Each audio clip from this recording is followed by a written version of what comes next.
All right. So hi everyone. My name's Diane Vitkus. I'm a C6 quad. I was injured in July of 2020.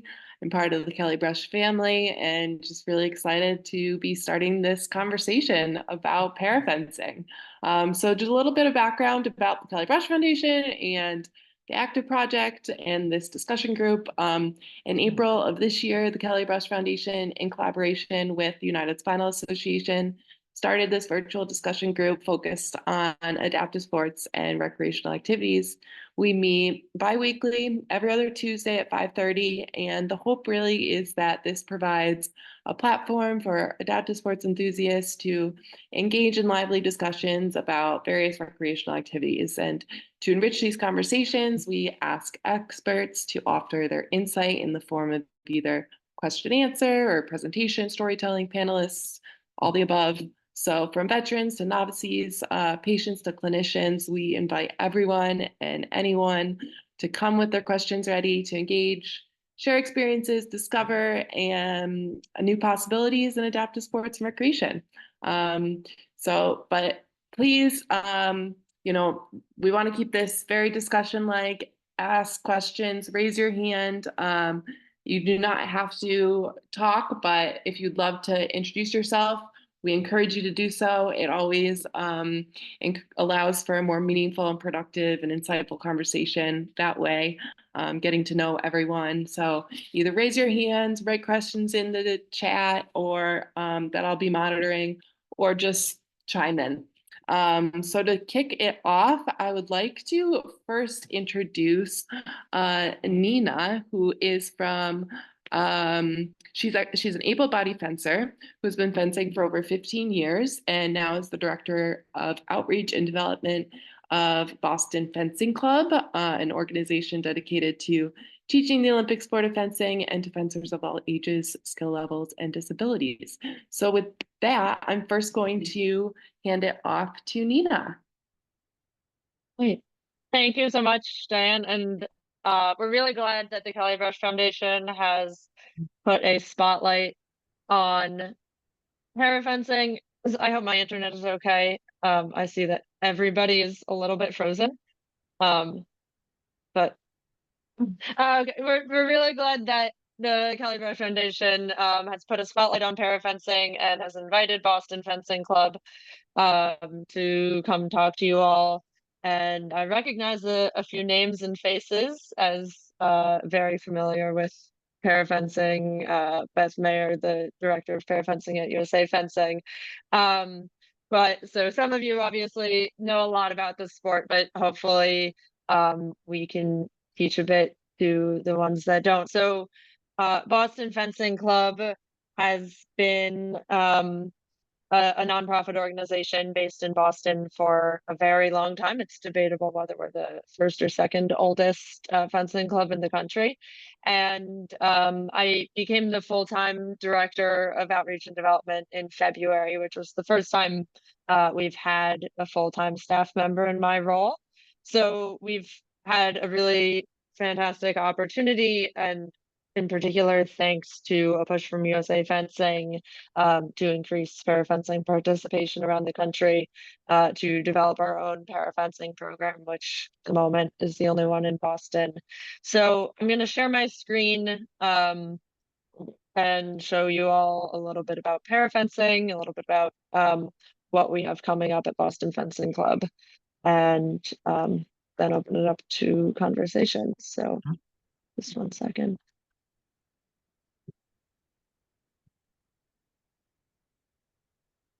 So here's a bit about the history of parafencing. Like able-bodied fencing, which is one of the original Olympic sports, parafencing is one of the original Paralympic sports.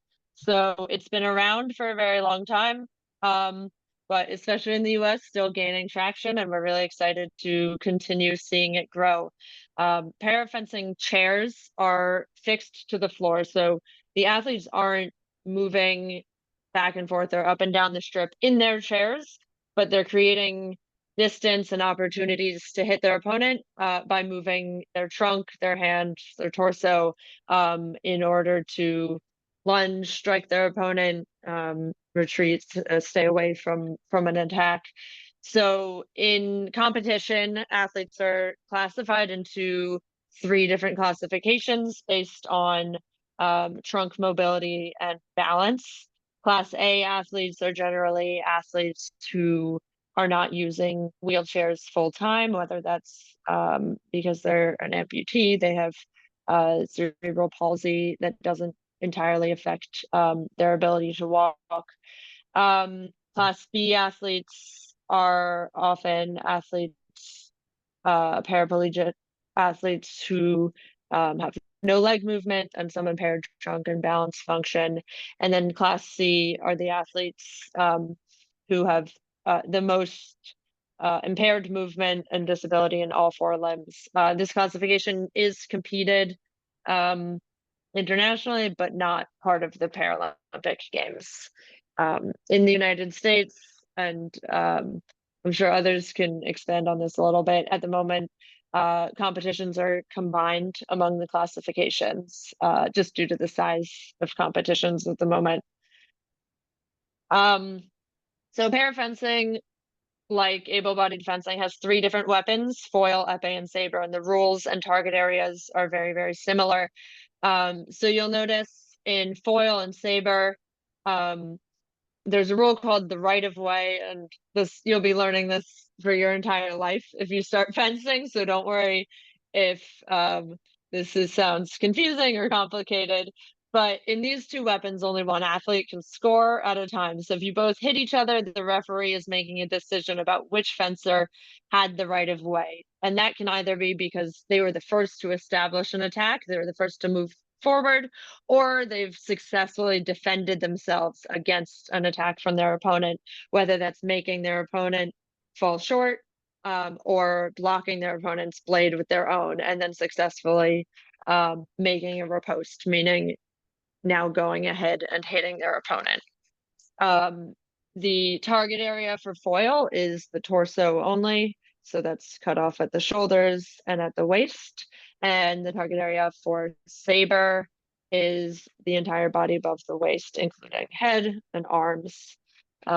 Saber is the one slashing weapon. You can use the entire length of the blade to hit, to cut your opponent.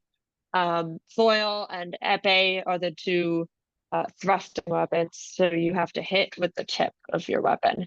And in epee, you'll notice there's no section here on right of way, so both fencers can score at the same time. If you both hit at the same time, you both earn a point. So often the fastest to pick up, but a lot of people say maybe the most difficult to master tactically. And the target area for para epee is from the waist up as well, so that hits to the chairs don't accidentally register. You can see the image below is a diagram of the piste. French is the official language of fencing and parafencing, so that's the strip, and how athletes are hooked up to reels, which are plugged into their weapon, and then to the scoring machine.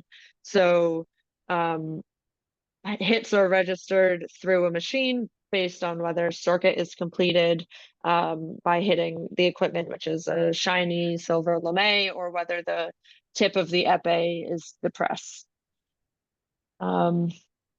So there's a lot to keep in mind. I wanted to show this really quick clip of a British parafencer, Oliver Lamb-Watson. He's a Paralympic medalist from 2020, and he just shows so much passion for the sport. He's sort of a living, breathing highlight reel. And I think that one misconception about fencing in general is that it's very stuffy. It's kind of all like on guard, like knights and castles. But I just use this as an example to show that there's a lot of really like highlight reel worthy stuff going on. So much passion in the sport. It's just as exciting as wheelchair basketball and rugby and all these sports. So just a fun little clip of Oliver taking a flick over his opponent's back. So it's really fast and it's hard to see if you're not familiar with fencing, but he's actually gone and hit all the way over the shoulder of his opponent, which takes so much skill, so much practice. Um, so that's parafencing in a nutshell. Happy to continue to talk about that more as a group, but I just wanted to show, I know not everyone on these calls is from New England or from Boston. So this is a list of 18 out of the 20 parafencing programs that USA Fencing lists right now. The rest didn't fit in my screenshot. One of them is our own. The other is in Virginia. But there is parafencing all over the country, and it continues to grow again, thanks to a lot of really hard work by USA Fencing and funding that USA Fencing is offering to clubs. So there are opportunities for parafencing around the country, and many parafencers actually have gotten programs started at their home clubs. I think Corey is going to talk a little bit more about this. He was the first parafencer at Fencers Club in New York. So it wasn't so much that the program came first and then he joined it, but that he came and said, I want to parafence. How can we do that here? So this isn't an exhaustive list by any means, but it does show that there's programs around the country. Specifically here in Boston, if any of you are looking to try something new, we've just started our parafencing program this year. So we've had a set of clinics already, and now moving on to our spring clinics. One of them already happened, but it's certainly not too late to sign up for the next one or two. And these are an hour and a half each. Introduction to parafencing. Most of the athletes at this point have never tried it before. We have one athlete who has continued to fence with us since that first set of clinics, and we're really excited that he can show the young guys the ropes, show the new guys, and then some other upcoming things happening around Boston and a BFC on June 2nd and 9th. Again, those are the two remaining clinics. June 8th, the Mass Department of Conservation and Recreation is hosting an adaptive rec fair. So you can actually try out and see a lot of parasports, but hopefully they don't distract you from fencing. And that's in Brighton. Starting in the fall and in September, we're going to have a regular weekly class Fridays at 5:30. And then on October 25th, we're hosting a parafencing open house with a local adaptive tech organization, Envisioning Access. And we'll have parafencing demonstrations. And then I need to coordinate much more with Beth about this. But the plan is to Zoom in some national team athletes to have a Q&A session. So since that'll already be set on Zoom, we expect to be able to live stream that to anybody who wants to watch. So that's what I have for a presentation, and I'd love to just turn it into a conversation. Thank you so much, Nina. Any questions off of that? If you don't note, or if you do, note them down, write them in the chat, and we'll open it up. But hold for one moment, because I would love to introduce Corey, who is also with us, and someone whose journey just embodies perseverance and determination, as Nina mentioned, a parafencer at the Fencers Club in the heart of Midtown Manhattan. 3.5 years ago, Corey, on October 2020, at age 25, his life took an unexpected turn while navigating the bustling streets of New York City. A fateful collision with a parked car door catapulted him into the path of another vehicle, resulting in severe injuries, including a broken spine and multiple fractured ribs. However, in the face of adversity, Corey's journey took a remarkable trajectory. Amidst the corridors of Mount Sinai Hospital, where he underwent extensive physical therapy and multiple surgeries, Corey discovered a newfound purpose, one rooted in uplifting and inspiring others. Despite the challenges he's faced, Corey approaches his recovery with unwavering positivity and a contagious smile, transforming his rehabilitation into a platform for encouragement and motivation for those around him. His journey exemplifies the resilience and strength of the human spirit, proving that even in the darkest times, hope and optimism can prevail. Instead of confined by his limitations, Corey embraces every opportunity and challenge with open arms, embodying a philosophy of living life to the fullest, regardless of the circumstances. As admirably noted by those around him, it wasn't, I have to walk and that's the only outcome I can live with. He was willing to live with fully whatever happened. So please join me in welcoming Corey Moses, whose dreams of representing the USA in the Paralympic Games are a testament to his unwavering spirit and determination, and a perfect panelist for tonight's discussion. Hi, Corey. Thank you so much for being here. Yeah. Hi everyone. Sorry, it took me a second to unmute. Yeah, how's it going? Yeah, I've been fencing now for about 3.5 years, pretty much since I got out of the hospital. Um, I've always really been interested in fencing. I think since I saw it in James Bond when I was a kid. Never really had the opportunity to do it, but in college, my school had a very big fencing team, so I kind of like made friends with them. Through that, I met a good friend of mine, Curtis McDowell, who was on the able body Tokyo team. Um, and he was a really good mentor to me around fencing. And during 2020, when COVID hit and he wasn't able to really train at the club, I was like, oh, if you teach me how to fence, we could practice. So I figured I can get some free lessons. Um, Later that year, I was injured, and he came by the hospital to visit me, and I was like, well, I guess there goes fencing. Can't use my legs. And he was like, not exactly.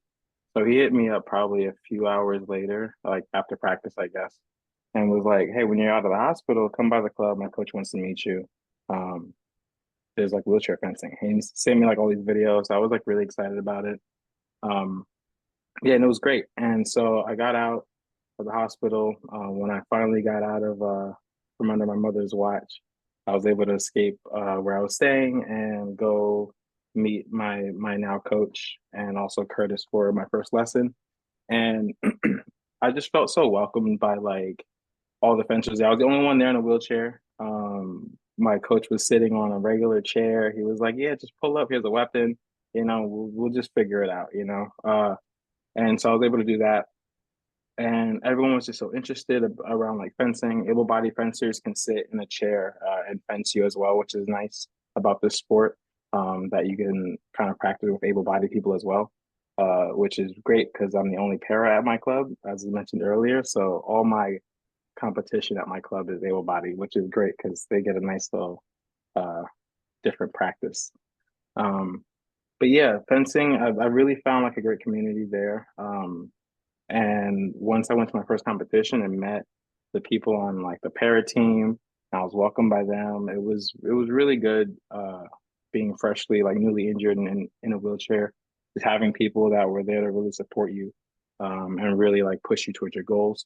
I feel like part of that was also just being open to having new experiences and kind of like owning like this new journey in my life, and realizing that like this was also helping my recovery, giving me something active to do.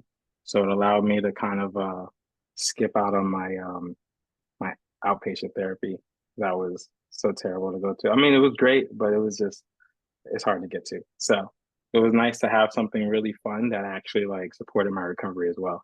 And that really like pushed me to really look to go far with this and really have it as something that I can use to inspire others. Like, listen, like, yeah, your life can change. I was never athletic uh, outside of cycling, which is how I had my accident. But I was never really into team sports. It wasn't my thing. Couldn't care for it. But really being open to new experiences has really driven me to um, really new places that I wouldn't have gone to otherwise. So it's been good. It's also my background is in engineering, so it's really given me kind of an outlet to really focus on that as well. So I've been trying to like develop new things for adaptive sports. I play a lot of like different sports, like adaptive sports. So I'm always looking for ways to make it easier for athletes and myself. One example of that is my chair, my current fencing chair, which is actually funded by Kelly Brush Foundation. Um, and I had a design to be my everyday chair and convert into my fencing chair. So I don't have to travel with two chairs. I just travel with spare parts that go in my fencing bag, which also makes my bag medical equipment so it flies free.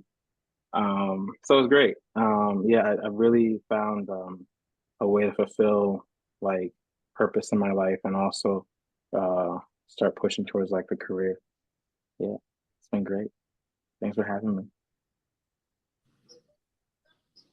So awesome. Thank you, Corey. Big round of applause. I'd love to open it up to questions or comments or introductions. If anyone would like to introduce themselves, please jump in.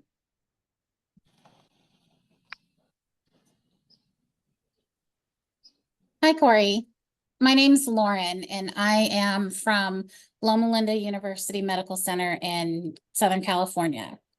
And we are a community outreach program for people with disabilities. And we are wanting to bring parafencing into our program. Like, what are some suggestions that you would have to try to, you know, get people interested?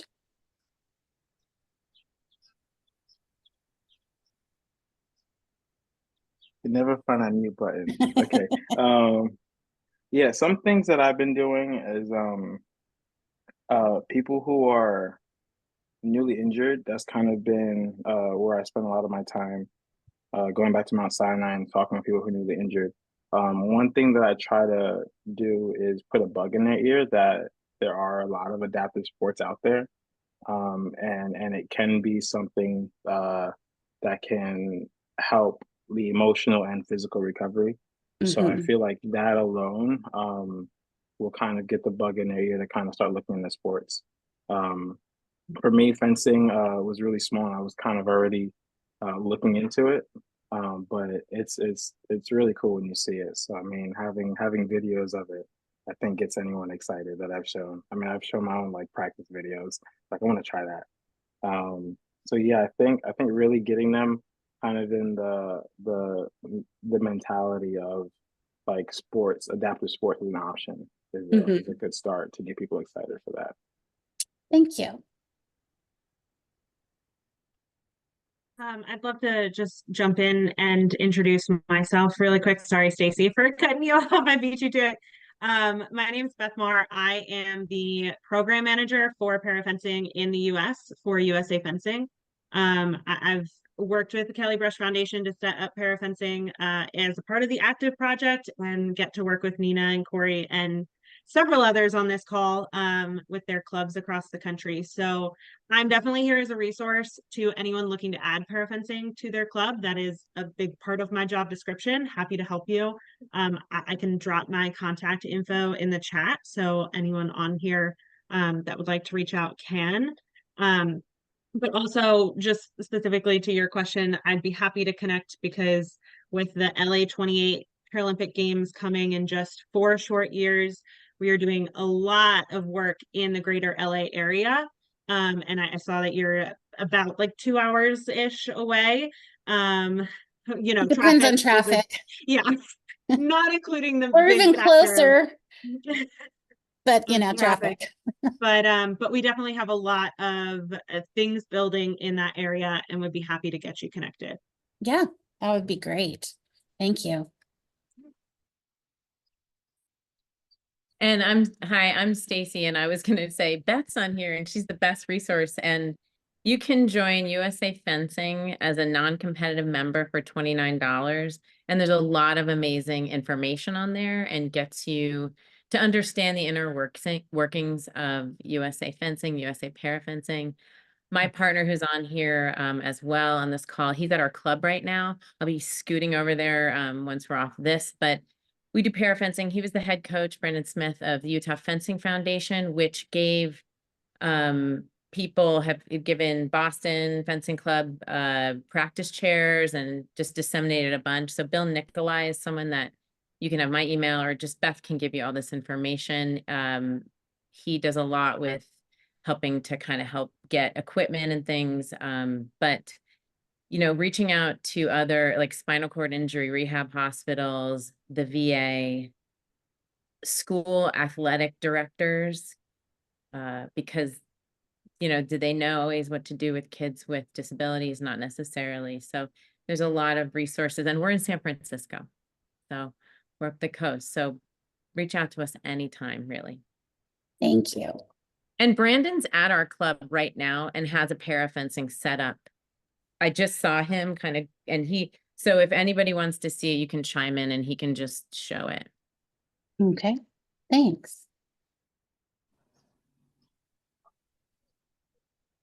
Thanks for that. And Ed, I think he has to jump off, but he is a quad that's interested in fencing. Does anyone have any comments on how or what it looks like for a quad defense?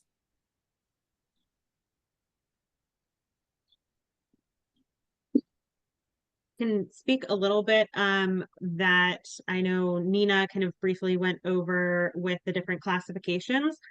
We do have some quads that participate in parafencing. It is a lower percentage compared to our A classification or B. But the competitions are structured a little differently.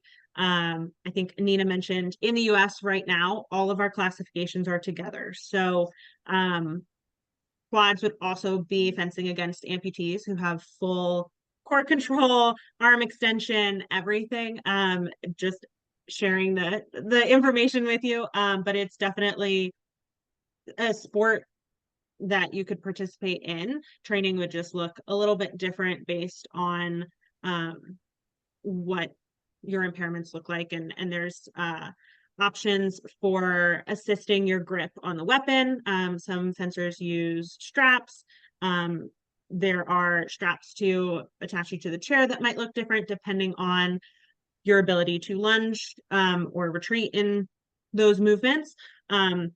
That's the really cool thing about this sport is there's a list of eligible impairments, but there is an extreme level of customization within each athlete and their setup in their chair. And Corey has experimented a lot with his setup over the last year. And like he mentioned, his chair to figure out what is going to work best for each individual athlete. Thank you so much. It was really helpful. Thank you. Yeah, Ed, any further comments or questions? I'd just like to step up and introduce myself. Oh, Edward, I stepped over you. Go ahead. No, that's all right. I was just wanting to thank you for the explanation. I'm Liz Geyer, and we're at Kern Athletic Fencing Foundation in Central California. We have several parafencers in our program, and a little bit to the point that Beth was saying, you know, there's so much customization for each fencer needs a completely different setup. And we've been trying to approach it both as recreational and competitive, because there's a lot of fencers who maybe because of age, we have a very young one, or just personal interest, don't really want to go with the aspiration at this point to be on a competitive circuit. But there's certainly a place for parafencing recreationally as well. And we put all of our able-bodied fencers regularly in the chair to fence against them. We have 2 frame sets going quite often. So. Thank you. And Brandon, are you at a facility right now?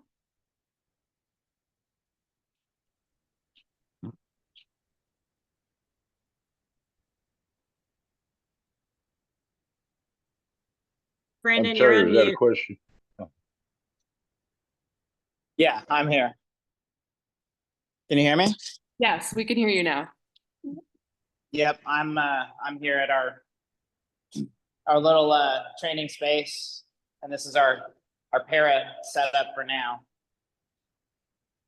So we have one older frames right now, but that does just enough to get us locked in and fencing. That's awesome.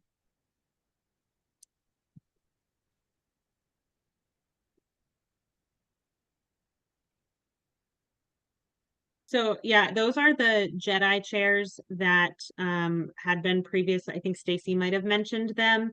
Our club out of Utah came up with the design for these chairs that are much more cost friendly to manufacture than a fencing wheelchair. But just for anyone on the call who has never seen a fencing chair before, it does look very similar to an everyday chair. It's different from other sport chairs in that the wheels are not angled. They're straight up and down like an everyday chair is. And fencing chairs, the wheels are what is strapped in, where on these Jedi chairs, it's just kind of a metal piece there, which cuts down significantly on the manufacturing of these.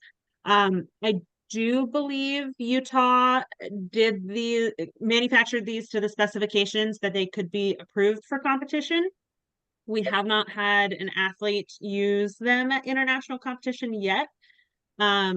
But also at the domestic level, the rules with the chair are currently a little more laxed than they are at the international level. Obviously, as the sport grows, that will change a bit. But I just wanted to point that out, that these chairs look different than a full fencing chair for anyone who has never seen it before. I think they would be hard to get to an international thing because they are pushable, but they're not really very mobile. They certainly don't move through an airport as easily. Yeah, they do have wheels on them, but still not quite as easy as the fencing chairs that you can load, your suitcase or your fencing bag on top of and just push through the airport, especially for chair users who are wheeling themselves and their fencing chair and all their equipment. So, but yeah, just wanted to kind of, I don't know, Corey, if you have yours is probably set up as your everyday, not your fencing chair right now. So never mind. Actually, that's a great point. I want to share my screen real quick because Corey was able to do some filming with us to get on some videos. I was going to mention that. Cool. On the active project. So can everyone see my screen? Mm-hmm. So this is the active project, and to find parafencing on the active project, well, this is what it looks like when you go to the home page. You'll click on sports. We have a variety of adaptive sports and constantly adding more. We'll go to fencing. It gives you a little bit of description about fencing. You can scroll down, equipment options, ability level considerations, ease of access, some equipment information. So here are the fencing wheelchairs that Beth was talking about, and the other equipment that you'll need. But if you scroll down to instructional videos, we have some videos that Corey is featured in. Here's some basics, then some competition, and the equipment. So actually, I'm going to pop this one on because Corey does a great job explaining his chair.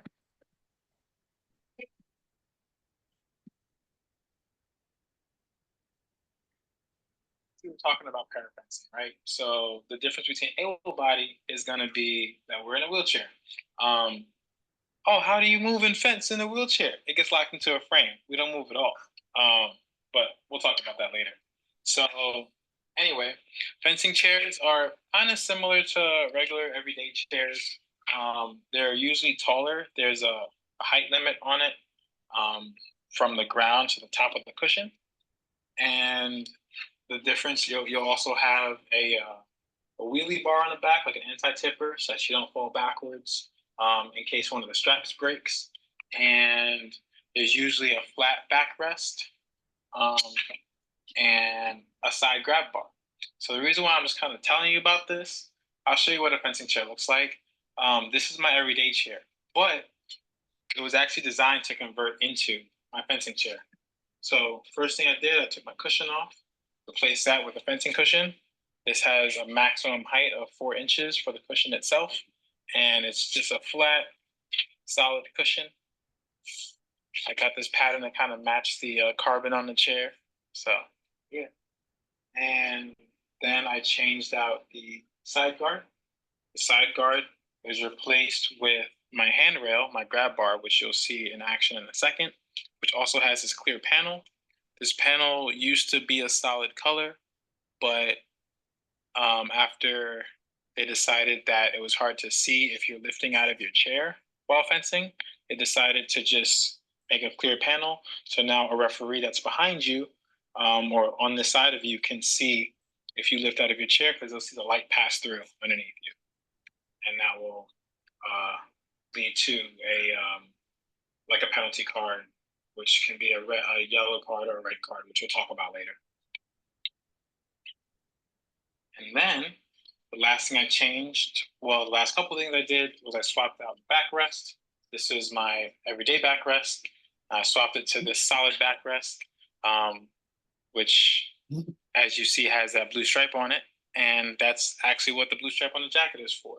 When they're actually getting our distance and making sure that we're aligned, this tells them that we're centered in our chair. So they check to make sure that the stripes line up to the stripes on the jacket. And I rotated down this wheelie bar, this anti-tipper, which is just a strong extra support that will kind of counteract any backwards tipping if the front strap that goes on my chair happens to break for whatever reason. Next, we have the fencing frame. Remember I told you we're stationary? So this is half of the frame. We get another one of these, and it's connected by a bar, and then you have them at a 110-degree angle to the center bar. So you're kind of at an angle to each other, which you'll see in a second. But here's how it works. I roll into it, position myself. There's usually an assistant that will come and strap me in. So we'll rotate the wheels, the casters, so they're flat, and right up against the front of the frame like that. This gives me a little forward security. There's normally a strap that will connect here and go around my foot plate, and that locks the front of the chair down. The strap we had broke, so I'm not using one, but that's why we have the wheelie bar, because that will prevent any incidents if I tip backwards. Then these strap onto the wheels like that. Put them down. Get a nice secure grip on that wheel. Same on the other side.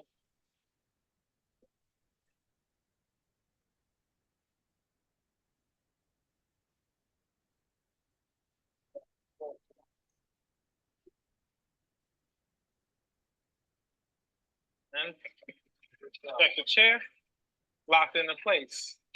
And we're ready to get started from here.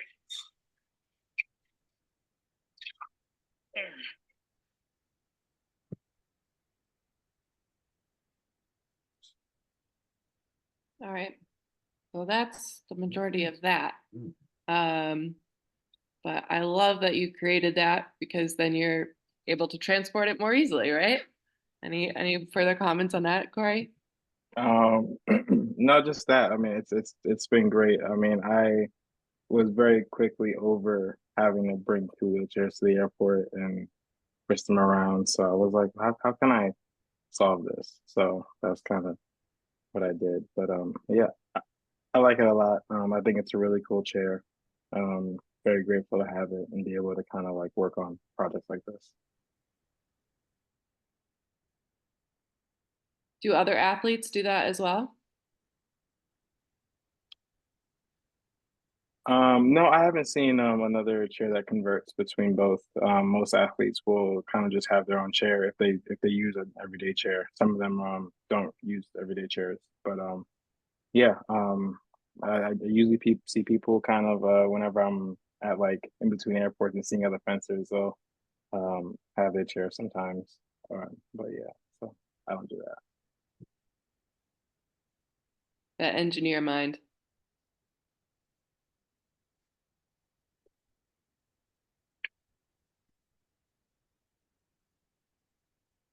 Anyone else on the call want to introduce themselves? We'd love to hear from you.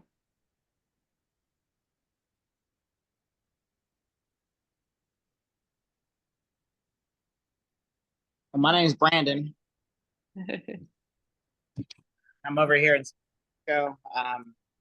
Yeah, San Francisco Fencing Academy. This is our club. Those are the chairs. And yeah, this is me. Thank you.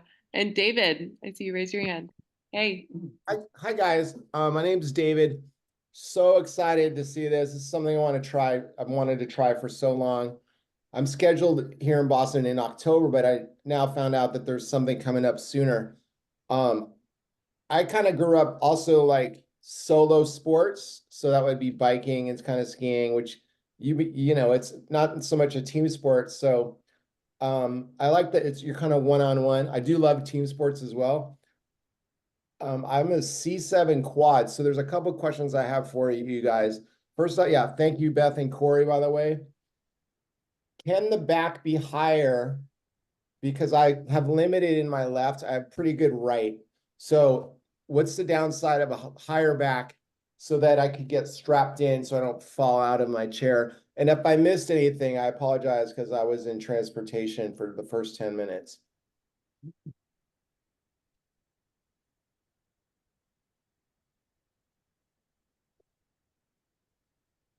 Anyone able to answer that for him? Yeah, so are you gonna answer? No, you. I mean, I can. Yeah, sorry, my mute thing was there. Yeah, so there's a lot of like adaptive parts to the chair that you can kind of customize to yourself. You're not necessarily going to be rocking forward and back as much. But I do know the original chair that I had for fencing, which was an old fencing chair for someone who's B level. I'm an A level fencer. I did learn that there was a bit of a dump on the chair that was allowed for that person, so that they could kind of have that ease of falling kind of back into their chair after lunging. I think there is still like the height limit on the back though, on the backrest. So there's also different strapping methods you can use to kind of counteract a lot of movement. Thank you. I apologize. I didn't hear what your injury level is. Oh, I forgot to mention it. My injury level is L3. So I'm an A class fencer. So I have my full core strength. Awesome. Thank you. And I'll just elaborate a little bit on what Corey has said. Part of the classification process is the classifiers will put you through a lot of tests of what where you have strength, what mobility you have in very fencing specific movements. And you can get, like Corey said, there are seat cushion limits, there are chair back specifications that have to be followed. But through the classification process, you can get approved for additional modifications if necessary based on your disability. So there are some additional strappings, or maybe there's a difference in an attachment point for your backhand. So some people who maybe can't grip the back grab bar that Corey's chair showed use a strap that they attach to their wrist, or whatever is most comfortable for them that attaches to the grab bar. So if you do happen to lunge a little too far, you're not falling out of your chair. There's an attachment in the back. As well as some of our spinal cord injury athletes in the sport that have a higher located injury use a brace to help stabilize their core. That is approved through the classification process. So we have a fencer in the US, and there are a couple other countries that utilize that, and that helped significantly in their fencing with their lunges to be able to recover and get back upright in their chair, and also just avoid that kind of slumping or losing losing that positioning in your chair. So there are a lot of different modifications that can be approved through the classification process. Great, thank you. So these straps, do they stretch a little bit so you can kind of move with them, or are you just tied down hard? It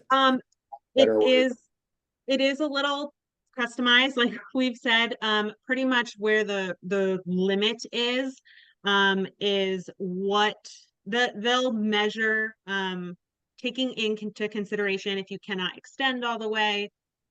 They will measure what your expected, reach would be, whether it's from the grab bar to your back shoulder if your arm was fully extended.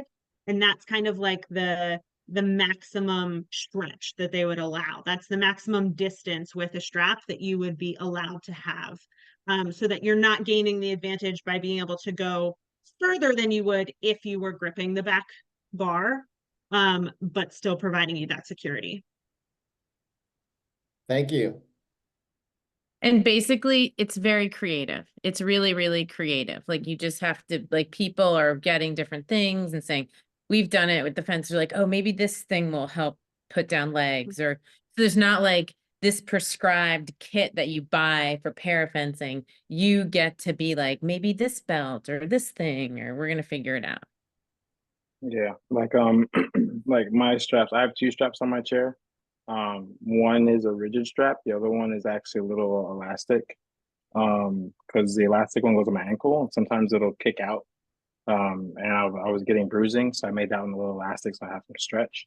And then the other one is around my my thigh, which allows me to kind of like pull myself back after a lunge, in addition to my hand, because my right hand is a little weaker from my injury. That strap on my leg is rigid so that I can kind of use my leg to pull on it, if I need to. So I do have two different types of straps on my chair. Thank you. That's what I would need as well. Thanks, guys. Appreciate your feedback. I was going to comment that our highest achieving parafencer so far, Kevin Reeve, is a double amputee, so he has no off arm or off leg. It changes his dynamics considerably. He has full core because his amputation is really his only injury, but we're constantly modifying how we strap him because he has no way to pull himself back. So he's got to use his core against the fixation of his leg and one of his legs, his stump. So, I know there's got to be rigging specialists out there, and we're doing the best we can, but it really is a very iterative process. It is a very creative process, super customized, because you're trying to stay stable in the chair and maximize the body's movement for position and power. So David, to your point, it's going to just be, what helps your body perform the best. Thank you so much. I feel like, can you hear me? This is yeah, Pam. we can hear you. Oh, hi. I'm really late, so I missed a lot, but I just wanted to ask, is there a place in Boston where people do this adaptive fencing? And if so, where is it? I'll answer that one. Yeah, so I'm here representing Boston Fencing Club. We're in Brighton, right off the Alston Brighton Cambridge exit on 90 near Newton and Watertown. And we just started a formal parafencing program this year, so we're really excited to be bringing in new students. Anybody who wants to try something new, feel free to reach out. I'll leave my email, excuse me, in the comments, and I'd be happy to talk to you further about how to start fencing in Boston. Oh, okay, thanks very much.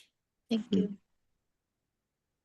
And I just put the Boston Fencing Club website in the chat that you can refer to as well. Oh, thanks. Thank you. And I feel like so much of adaptive sports is really, really adapting, right? Like when I first got into adaptive sports a couple of years ago, I was just kind of assuming like Stacy said, you you get a piece of equipment and I'm just gonna hop on and ride it. But it's very much individualized and uh, creative and making it fit to your body, your needs, depending on your disability, your function, and limitations. And in that way, it can be almost both frustrating and really fun. So I think at first I was a little frustrated by it, but then I realized that that's half of the fun of adaptive sports is really figuring it out yourself, making it like getting creative with it, changing the equipment to make it fit your body the best. Yeah, I think that's my favorite part of adaptive sports actually. Like prior to my injury, like I said, I wasn't athletic outside of cycling, and that was mostly because I could customize the bike. But yeah, I think in all the sports I've gotten into, I'm always like, all right, how can I make this like the best thing for me, but like without like I guess like while staying within like the limits of the sport rules. But like really customizing things is a lot of fun. Can I ask how much the this is the wrong word, but the sword weighs? And do they all weigh the same, or are there lighter ones and heavier ones? Drawing a blank on the exact weights of them. So if another fencing coach wants to hop in, but they don't all weigh the same. I do know that foil is the lightest. That's one of the thrusting weapons. Saber is in the middle, and epee is the heaviest. But if somebody knows exactly what those weights are, Well, I mean, do you have like, do they weigh 2 pounds or 8 pounds or? certainly not 8, closer to 2. Okay. Yeah, it also depends on like how the weapons are built. Like two of my weapons like my competition weapons are lighter than my practice ones. Um just so I kind of get like that effect of like weights a little bit. Like I practice with a heavier sword, but that's only because like I change certain parts. Like my guards on my competition weapons are titanium as opposed to like the steel. So the weight can vary like by a few grams, but they're pretty light. Thank you. Yeah, I just did in a do very quick. I did do a Did we quick both look, Google? and there's a maximum weight of 500 grams, which is just over 1 pound. It's 1.1 pound. So that is a maximum weight for the weapon. And like others have said, it varies by foil, epee, or saber, as well as manufacturer and style.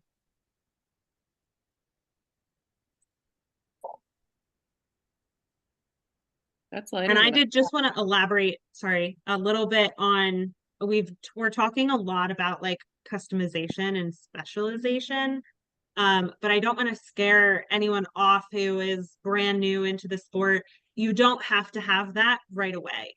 As many people on this call have already gone through the process of introducing new athletes to the sport in their club when they did not have the fanciest equipment available.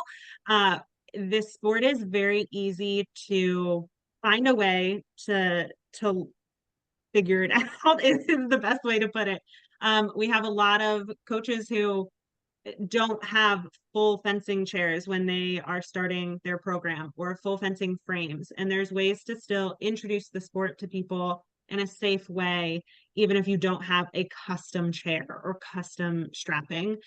So I didn't want to scare anyone off with that, because they're like, oh, I don't have any of that. I can't get any of that. It's definitely not necessary to start offering the sport. I started like this in my Yeah, regular chair. yeah, and obviously safety is very important, and that can vary on impairment of what you can use to start. But you can start just by introducing the weapon and tip control and those basic skills without having the full setup.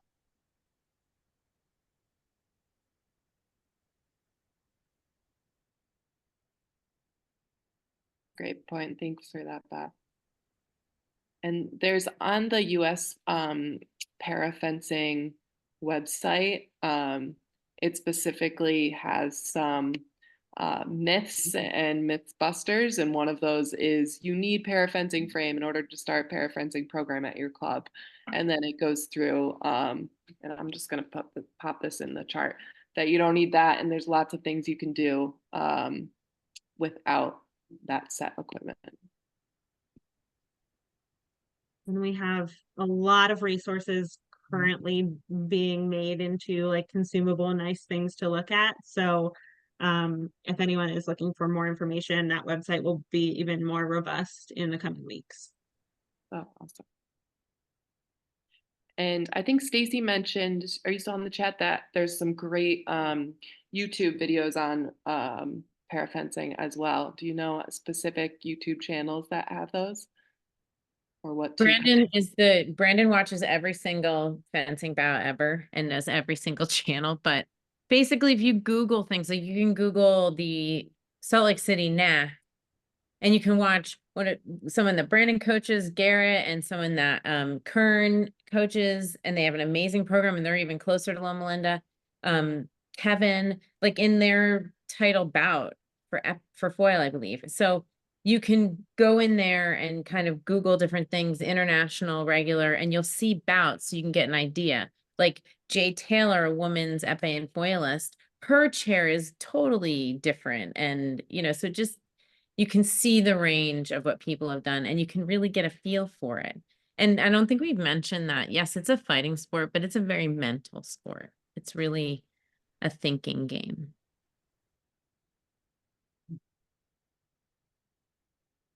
Thank you.